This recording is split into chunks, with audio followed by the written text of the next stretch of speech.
क्या हुआ जब अयोध्या में प्रकट हुआ साक्षात पुष्पक विमान? राम मंदिर में काम कर रहे मजदूरों ने जब यह नजारा देखा तो सभी के पैरों तले जमीन खिसक गई। 22 जनवरी प्राण प्रतिष्ठा से पूर्व अयोध्या में इतने बड़े चमत्कार का होना सभी को आश्चर्य में डाल रहा है। कुछ लोगों ने इसके साक्षात दर्शन किए हैं, जिन्होंने अपनी आंखों देखी। जो बताए उसे सुनकर आपके भी रोंगटे खड़े हो जाएंगे। आगे बढ़ने से पहले अगर आप एक सच्चे सनातनी हैं, प्रभु श्री राम को अपना आराध्य मानते हैं, तो इस वीडियो को लाइक करके कमेंट बॉक्स में जय श्री राम जरूर लिखें। दोस्तों, 22 जनवरी 2024 को रामलला अयोध्या के नए भव्य मंदिर में विराजमान होंगे। इस शुभ कार्यक्रम के लिए पूरे देश में निमंत्रण बांटा जा रहा है। शहर से लेकर गांव तक घर घर अक्षत वितरण में बच्चों से लेकर बड़े तक सहयोग कर रहे हैं। यहां तक कि महिलाएं भी घर घर जाकर अक्षत और श्री राम की अयोध्या की फोटो वितरण कर रही है।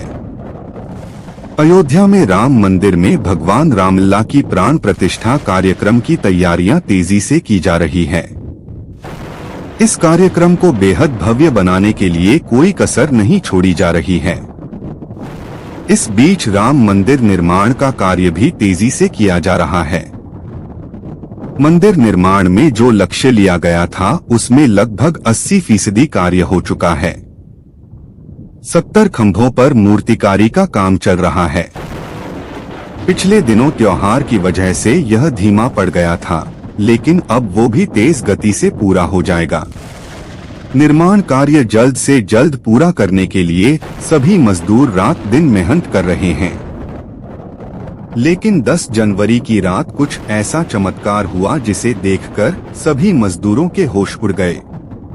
जब रात्रि के समय सब मजदूर अपना काम निपटाकर तंबू में सो रहे थे, उसी समय अचानक से उन्हें वहां कुछ हलचल महसूस हुई।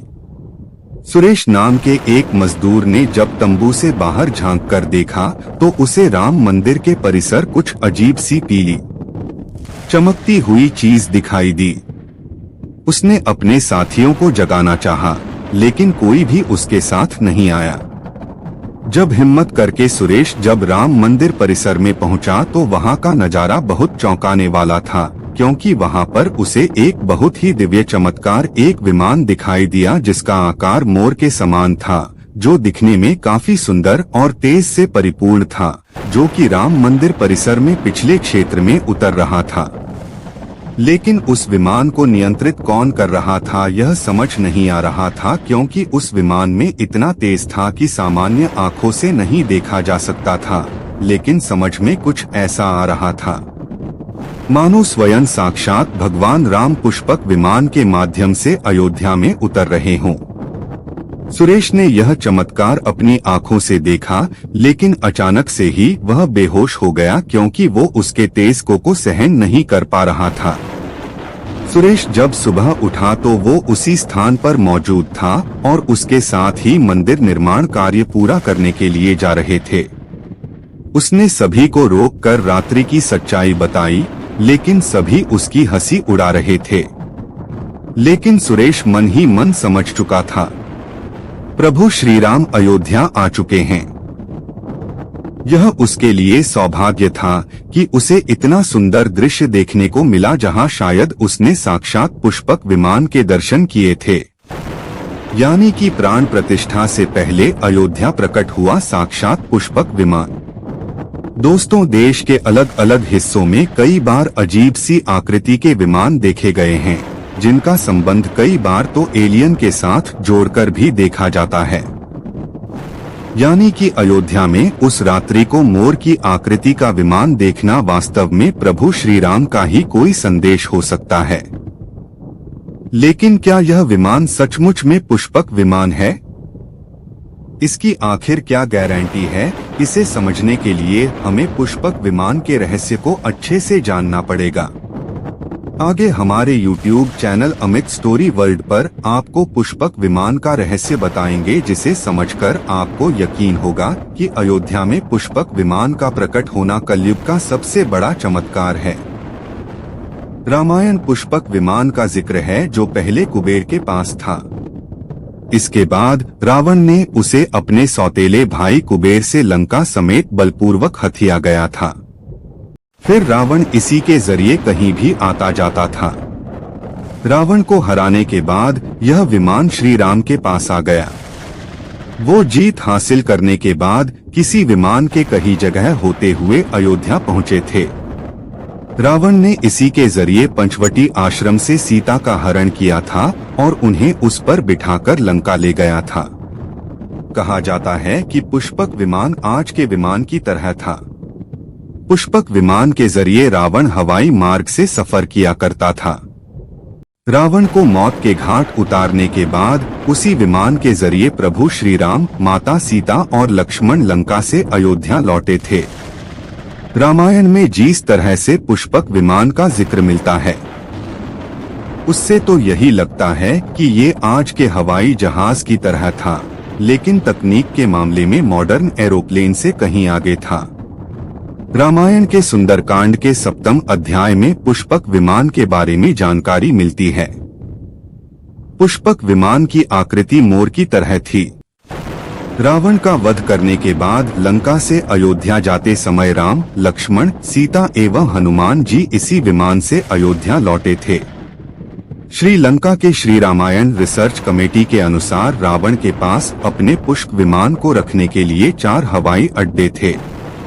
इन 4 हवाई अड्डे में से एक का उसान उसानगोड़ा था। इस हवाई अड्डे को हनुमान जी ने लंका दहन के समय जलाकर नष्ट कर दिया था। अन्य 3 हवाई अड्डे गुरुलोपोथा, तोतुपोलाकंदा और वारियापोला थे जो सुरक्षित बच गए। पुष्पक विमान की खासियत वाल्मीकि रामायण के अनुसार पुष्पक विमान मोर जैसी आकृति का आकाशचारी विमान था जो अग्निवायु की समन्वयी ऊर्जा से चलता था। इसकी गति तीव्र थी और चालक की इच्छानुसार इसे किसी भी दिशा में गतिशील रखा जा सकता था। इसे छोटा बड़ा भी किया जा सकता था। यह सभी ऋतुओं में आरामदायक यानी वातानुकूलित था। इसमें स्वर्ण खंभ, मणिनिर्मित दरवाजे, मणिस्वर्णमय सीढ़ियां, वेदियां, आसन, गुप्त गृह, अट्टालिकाएं, कैबिन तथा नीलम से निर्मित सिंहासन, कुर्सियां थे। अनेक प्रकार के चित्र एवं जालियों से यह सुसज्जित था। यह दिन और रात दोनों समय गतिमान रहने में समर्थ था। तकनीकी दृष्टि से पुष्पक में इतनी खूबियां थीं जो वर्तमान विमानों में नहीं हैं। ताजा शोधों से पता चला है कि यदि उस युग का पुष्पक या अन्य विमान आज आकाश गमन कर ले तो उनके विद्युत चुंबकीय प्रभाव से मौजूदा विद्युत व संचार जैसी व्यवस्थाएं ध्वस्त हो जाएंगी। पुष्पक विमान के बारे में यह भी पता चला है कि वह उसी व्यक्ति से संचालित होता था जिसने विमान संचालन से संबंधित मंत्र सिद्ध किया हो, मसलन जिसके हाथ में विमान को संचालित करने वाला रिमोट हो।